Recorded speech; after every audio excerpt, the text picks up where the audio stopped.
Social media হোক বা electronic media, news channel হোক বা সংবাদপত্র, রেডিও হোক বা অন্য কোনো মাধ্যম, যেখানেই তাকান না কেন তিনটি দেশের কথা নিয়েই আলোচনা হচ্ছে। প্রথমটি ইরান, দ্বিতীয়টি ইসরায়েল এবং তৃতীয়টি আমেরিকা। সবাই জানতে চাইছে শেষ পর্যন্ত কি হতে চলেছে বা এখন পর্যন্ত কি ঘটেছে। এমনই এক মিডিয়া সংস্থা ওয়াইনেট গ্লোবালে একটি গোপন রিপোর্ট প্রকাশিত হয়। সেই রিপোর্টে বলা হয় যে ইসরায়েল আমেরিকার রাষ্ট্রপতি ডোনাল্ড ট্রাম্পের সাথে কথা বলেছিল। তারা বলেছিল বিষয়টা মাত্র ২-৪ দিনের ব্যাপার, শুধু সামান্য সমর্থন দিতে হবে এবং কিছু অর্থ ব্যয় করতে হবে। এরপর যা ঘটবে তা খুবই ভালো হবে। তাদের পরিকল্পনা ছিল ইরানের সুপ্রিম লিডারকে হত্যা করতে হবে। তাকে হত্যা করা গেলে দেশে মানুষের মধ্যে নিরাপত্তাহীনতা তৈরি হবে, তখন ক্ষমতা দখলের জন্য মানুষ নিজেদের মধ্যে সংঘর্ষে জড়িয়ে পড়বে এবং রাস্তায় নেমে আসবে। গত কয়েক বছরে যেমন বিক্ষোভ প্রতিবাদ হয়েছে এবং হাজার হাজার মানুষ মারা গেছে, তাদের পরিবারও তখন রাস্তায় নেমে আসবে।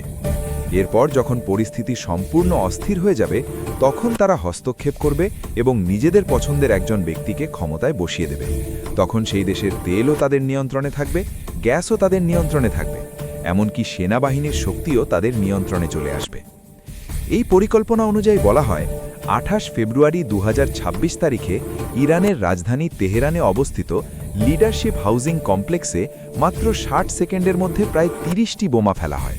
সেই জায়গাটি সম্পূর্ণ ধ্বংস হয়ে যায়।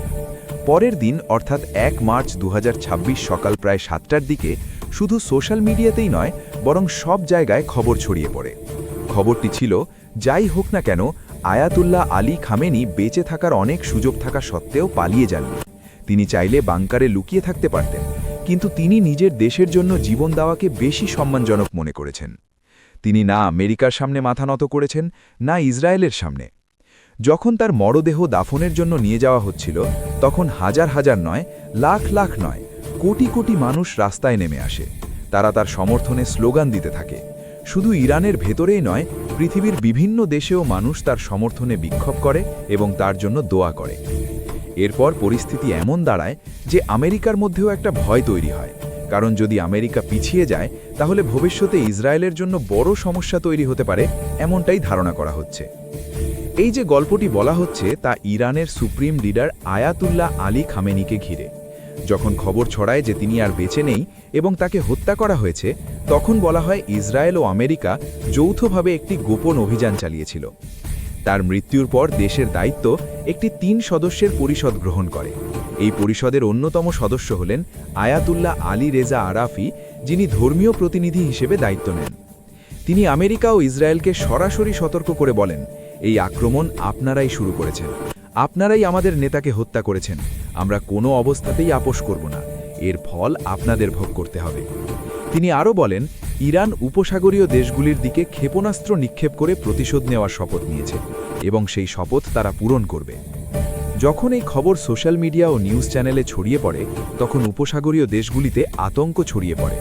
এই অঞ্চলে প্রায় 18টি দেশ রয়েছে, যেমন সৌদি আরব, সংযুক্ত আরব আমিরাত বা UAE, Oman, Yemen, Qatar, Kuwait, Bahrain, Jordan, Lebanon, Syria ইত্যাদি। এই পুরো অঞ্চলকে সাধারণত পশ্চিম এশিয়া বা মিডল ইস্ট বলা হয়। মধ্যপ্রাচ্যের যত দেশ আছে তাদের বেশিরভাগই কোনো না কোনোভাবে ইসরায়েল ও আমেরিকার পাশে দাঁড়িয়েছে এবং প্রত্যক্ষ বা পরোক্ষভাবে সাহায্য করেছে।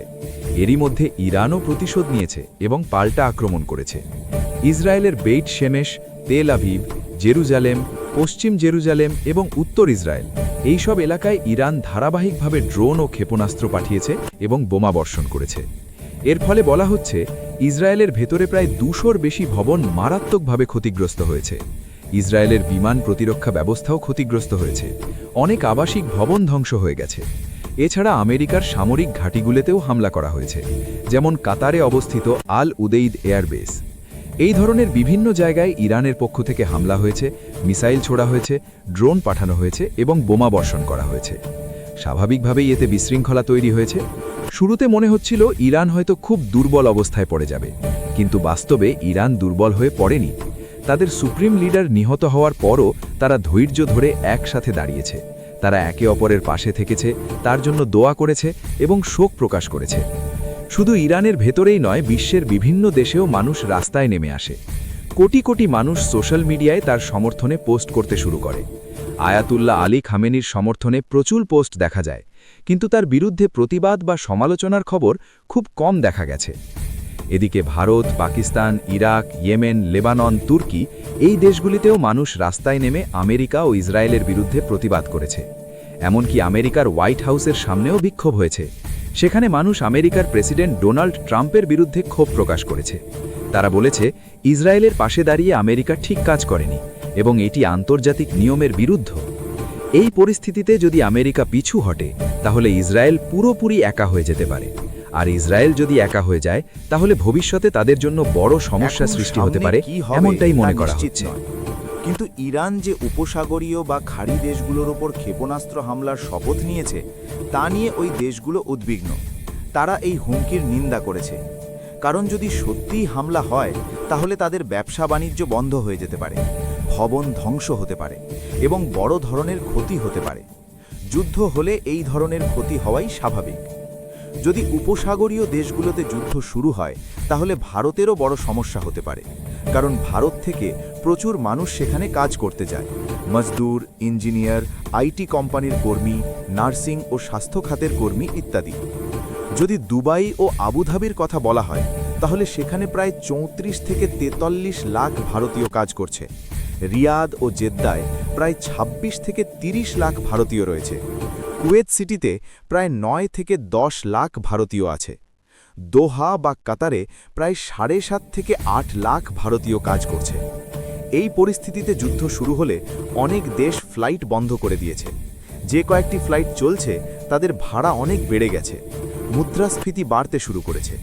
এ ধরনের পরিস্থিতি যুদ্ধের সময় সাধারণ ব্যাপার। যদি ভারতের কথা বলা হয়, তাহলে ভারতের প্রধানমন্ত্রী নরেন্দ্র মোদী এখনও এই সংঘাতে সরাসরি কোনো পক্ষ নেননি। তিনি সরাসরি বলেননি যে ইসরায়েল ঠিক করছে, আবার এটাও বলেননি যে ইরানের সঙ্গে অন্যায় হয়েছে। তিনি শুধু সন্তুলিত প্রতিক্রিয়া দিয়েছেন। এমনকি আয়াতুল্লাহ খামেনির মৃত্যুর বিষয়েও এখনও কোনো আনুষ্ঠানিক বার্তাও দেননি। এই বিষয়টি নিয়েও মানুষের মধ্যে আলোচনা চলছে। কেন ভারতের প্রধানমন্ত্রী এ বিষয়ে কিছু বলছেন না? অনেকে এটাও বলছেন যে 19 মে 2024 সালে ইরানের তৎকালীন প্রেসিডেন্ট ইব্রাহিম রাইসি যখন মারা গিয়েছিলেন, তখনও আন্তর্জাতিক রাজনীতিতে নানা প্রতিক্রিয়া দেখা গিয়েছিল।